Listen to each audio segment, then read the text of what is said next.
On the night of August 24th, 1814, the capital of the United States burned.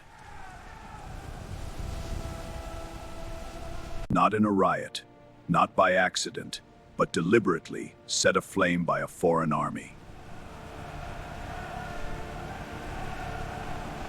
The White House burned. The Capitol burned. The symbols of American independence went up in smoke. And for a brief, terrifying moment, it looked like the American experiment was over.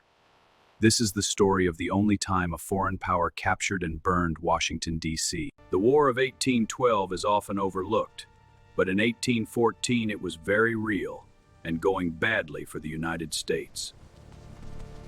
America had declared war on Britain over trade restrictions, impressment of sailors, and wounded national pride. Forward for America's honor! But Britain was fighting Napoleon in Europe. At first, America was almost an afterthought. Then Napoleon fell. Suddenly, Britain could focus fully on the United States. Veteran troops, battle-hardened and disciplined, were sent across the Atlantic.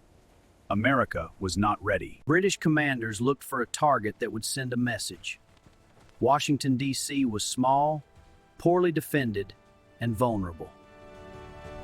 The city had no walls, no real fortifications, and barely any trained soldiers. On August 24, 1814, British forces marched toward the capital. American militia met them at Bladensburg, just outside the city. The battle was short and disastrous. Poorly trained American troops broke and fled in panic. The engagement became known as the Bladensburg Races. The road to Washington was now open. President James Madison was in the city as British troops approached. He stayed as long as he could, watching from the battlefield as American lines collapsed. When defeat was certain, Madison fled on horseback. His wife, Dolley Madison, refused to leave immediately. Instead, she gathered critical documents and insisted on saving a full-length portrait of George Washington. As British troops entered the city, the First Lady escaped just hours ahead of them. Washington was abandoned. That night, British soldiers marched into the capital. They did not loot indiscriminately. They did not massacre civilians. They targeted symbols. The Capitol was set on fire, its unfinished chambers engulfed in flames. Then came the president's house. British officers dined on the meal prepared for Madison, then ordered the building burned. Fire lit the night sky. Government offices, the Treasury, and military buildings followed. Washington, D.C. glowed red in the darkness. Then something strange happened. A violent storm, possibly a hurricane, swept through the city. Torrential rain and fierce winds tore through burning buildings. Some fires were extinguished, others were made worse. British troops were thrown into chaos. Many believed it was an act of divine intervention, either judgment or mercy.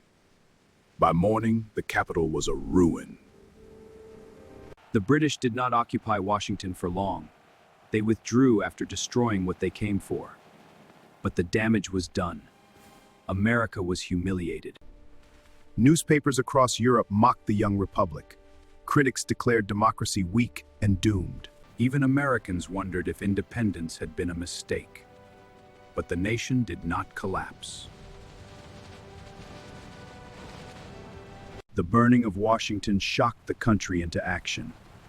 Defenses were strengthened, unity hardened, resolve deepened. Months later, American forces would repel the British at Baltimore, inspiring the Star-Spangled Banner, and soon after the war would end. America had been wounded, but not killed. In 1814, the United States watched its capital burn. But the fire did not destroy the nation. Instead, it revealed something unexpected. That America was not defined by its buildings, but by its refusal to disappear. From the ashes of Washington, the Republic endured. Long live America!